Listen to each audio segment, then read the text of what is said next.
Hello everyone, কেমন আছো তোমরা সকলে? আশা করছি সকলে খুব ভালো আছো, সুস্থ আছো। তোমাদের জন্য বড় ব্রেকিং একটা আপডেটটা কি দেখো, পোস্ট অফিসের চাকরি, তোমরা যারা একটা পার্মানেন্ট মানে স্থায়ী সরকারি চাকরি খোঁজ করছো, তারা অতি অবশ্যই এই ভিডিওটা শুরু থেকে শেষ পর্যন্ত দেখো, কারণ সমস্ত তথ্য পেয়ে যাবে। আর এরই পাশাপাশি দেখো, পোস্ট অফিসের চাকরি মানে সেন্ট্রাল গভর্নমেন্টের চাকরি। আর সেন্ট্রাল গভর্নমেন্টের চাকরি মানে ভাই যথেষ্ট একটা হ্যান্ডসাম স্যালারি আছে। তো আমি তোমাদের রিকোয়েস্ট করব, তোমরা যারা একটা পার্মানেন্ট স্থায়ী সরকারি চাকরি খুঁজছো, এই ভিডিওটা চুপচাপ শুরু থেকে শেষ পর্যন্ত দেখো এবং আজকে থেকেই পড়াশোনা শুরু করে দাও। হ্যাঁ, আজকে থেকেই পড়াশোনা শুরু করে দাও, দেরি করো না। দেরি করলে অনেকটা দেরি হয়ে যাবে। তুমি যদি মাধ্যমিক পাস হও, তুমি যদি উচ্চ মাধ্যমিক পাস হও এবং তুমি যদি গ্র্যাজুয়েশন পাস হয়ে থাকো, তাহলে অতি অবশ্যই কিন্তু আবেদন করে দিও। এবং পাশাপাশি আমি একটাই রিকোয়েস্ট করব, যে সমস্ত চাকরি পরীক্ষায় যে 4টে সাবজেক্ট পড়তে হয়, এটাতেও কিন্তু সেম। অতএব এই পরীক্ষার ক্ষেত্রে তোমার জন্য একটা অন্যতম সুবর্ণ সুযোগ। আর বিশেষ করে মেয়েদের ক্ষেত্রে কেন বলছি, দেখো, বাড়ির কাছাকাছি যারা যদি কেউ পোস্টিং চাও, তাহলে এই পোস্ট অফিসের চাকরি তোমার জন্য অপেক্ষা করছে। জাস্ট তোমাকে কি করতে হবে, সুন্দরভাবে সুন্দর ওয়েতে পড়াশোনাটা কন্টিনিউ চালিয়ে যেতে হবে। হ্যাঁ, পড়াশোনা চালিয়ে যেতে হবে। তাই পোস্ট অফিসের নিয়োগ তোমার জীবনে একটা অন্যতম গুরুত্বপূর্ণ নিয়োগ, যেখানে তুমি একটা ভালো হ্যান্ডসাম স্যালারির সাথে একটা পার্মানেন্ট স্থায়ী সরকারি চাকরি পেয়ে যাবে। দেখো বিষয়টা কি আছে সবার প্রথমে, কারণ অগাস্ট মাসে হতে চলেছে একটা সেরা নিয়োগ পোস্ট অফিসে। কোন কোন পোস্টে, এই দেখো, এই পরীক্ষাটা অর্গানাইজ কে করছে? পোস্ট অফিস করছে। ঠিক আছে, কোন কোন পোস্ট হচ্ছে দেখো, এমটিএস পদের জন্য, পোস্টম্যান পদের জন্য, মেল গার্ডের জন্য এবং পোস্টাল অ্যাসিস্ট্যান্টের জন্য। অতএব তোমরা যারা এই চাকরি পরীক্ষা বসতে চাইছো, তারা অতি অবশ্যই মাথায় রাখার চেষ্টা করো, এই হচ্ছে 4টে গুরুত্বপূর্ণ পোস্ট। টোটাল ভ্যাকেন্সি কত? 38,500। যথেষ্ট সংখ্যাটা বেশি। তোমরা অনেকে বলবে, হ্যাঁ ভ্যাকেন্সি কম তো তাই আবেদন করি না। ভাই, এইটা তো যথেষ্ট ভালো ভ্যাকেন্সি। হ্যাঁ, এর যথেষ্ট ভালো ভ্যাকেন্সি, আবেদন করে দিও। এরই পাশাপাশি তোমাকে এটা অফলাইনে আবেদন নয়, এটা কিন্তু মাথার মধ্যে ঢুকিয়ে নাও। এটা হচ্ছে সম্পূর্ণ অনলাইন মোডে কিন্তু আবেদন করতে হবে। ঠিক আছে, এবার দেখো, মেল ফিমেল মেল ফিমেল উভয়ে আবেদন করতে পারবে, সবাই আবেদন করতে পারবে। ভারতবর্ষের যে কোনো প্রান্তে তুমি থাকো না কেন, অতি অবশ্যই মাথায় রাখার চেষ্টা করো, তুমি কিন্তু আবেদন করতে পারছো। ঠিক আছে, দেখো এই বিষয়টা গেল।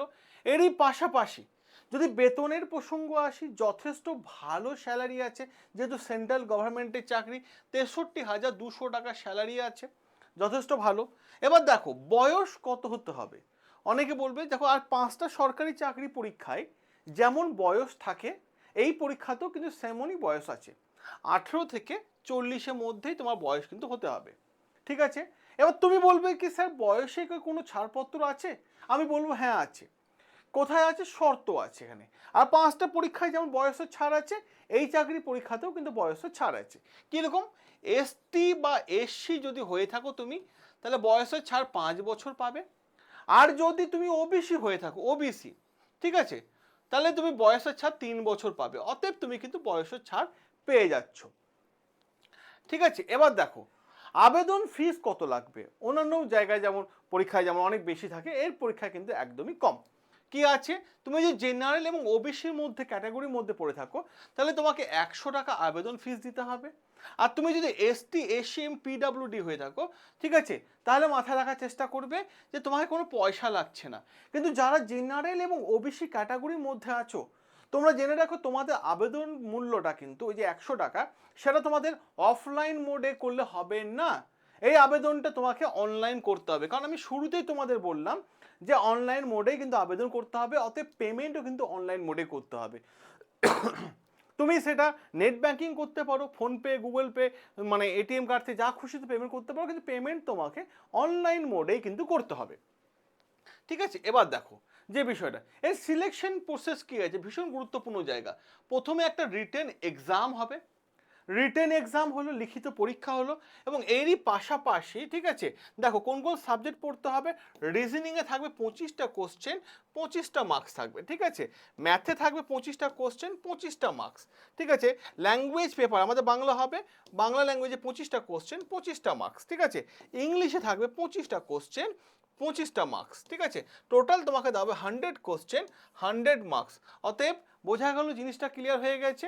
100টা কোশ্চেনে 100টা মার্কস, মানে প্রত্যেকটা কোশ্চেন 1 নাম্বার করে মার্কস আছে। দেখো কোয়ালিফিকেশন কি লাগবে, তো শুরুতেই বললাম তুমি যদি মাধ্যমিক পাশ করে থাকো তুমি আবেদন করতে পারবে, তুমি যে উচ্চ মাধ্যমিক পাশ করে থাকো তুমি আবেদন করতে পারবে, তুমি যে গ্র্যাজুয়েশন পাশ করে থাকো তুমি কিন্তু আবেদন করতে পারবে, ঠিক আছে?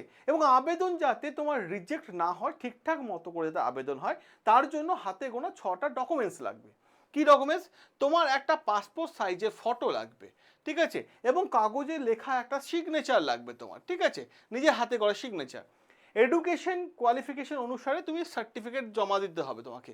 তুমি যে মাধ্যমিক পাশে বা উচ্চ মাধ্যমিক পাশে বা গ্র্যাজুয়েশন পাশে আবেদন করো, মার্কশিট সার্টিফিকেট জমা দিতে হবে, ঠিক আছে? তুমি যদি কাস্টে আবেদন করো, কাস্টে, তাহলে কাস্ট সার্টিফিকেট আবেদন দিতে হবে, ঠিক আছে? এবার তোমাকে দিতে হবে আধার কার্ড, ঠিক আছে? আধার কার্ড আইডি প্রুফ হিসেবে দিতে হবে।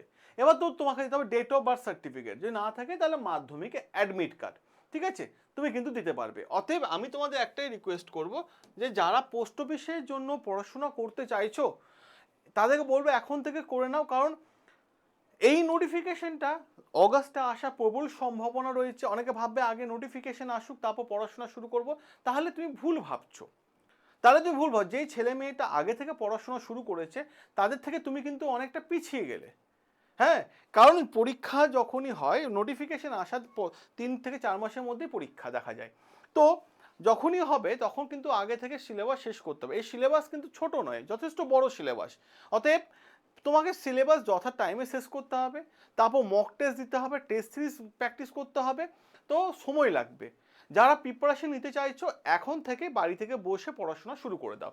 সকলে ভালো থাকবে, সুস্থ থাকবে, সাবস্ক্রাইব করে নেবে আমাদের চ্যানেল, যেখানে প্রত্যেকটা বিষয় নিয়ে আমরা তোমাদের সামনে ক্লাস করিয়ে থাকি। দেখা হবে তোমাদের সাথে নতুন আরও একটা ব্রেকিং আপডেট নিয়ে।